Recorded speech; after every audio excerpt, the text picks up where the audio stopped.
ఇది today special అని ఎందుకు చెప్తున్నానంటే బీట్రూట్ కర్రీ ఏం స్పెషల్ కాదు, కానీ ఇది ఇంకొక రకంగా ఎలా వండామంటే ఇందులో కాకరకాయ వేసి వండాము. షుగర్ ఉన్న వాళ్ళు స్వీటు అది వేసి వండుకోకూడదు కదా, అలానే తినాలంటే చేదుగా ఉంటుంది కదా, అందుకనేసి బీట్రూట్ వేసి కొంచెం చేసామనుకోండి కాకరకాయ చేదే ఉండదు. ఇందులో చూడండి మనం ఫ్రోజన్ చేసుకున్న మామిడికాయ ముక్కలు ఉన్నాయి కదా, ఈరోజు బచ్చల కూర, పప్పు, మామిడికాయ ముక్కలు వేసి చేస్తే ఎంత పుల్లగా టేస్టీగా ఉందనండి. చాలా టేస్టీగా ఉంటుంది.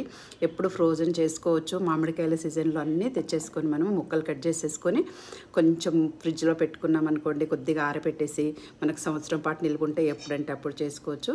ఈరోజు మా ఇంట్లో సేమియా ఉప్మా. చూడండి, ఈరోజు మేము చేసుకున్న కర్రీలు మామిడికాయ ముక్కలు ఫ్రోజన్ చేసుకుంటే ఇలా ఎప్పుడంటే అప్పుడు చేసుకోవచ్చు. కాకరకాయ కూర చేదుగా ఉండకూడదు అంటే బీట్రూట్ కానీ క్యారెట్ కానీ వేసి చేసుకుంటే చాలా టేస్టీగా ఉంటుంది.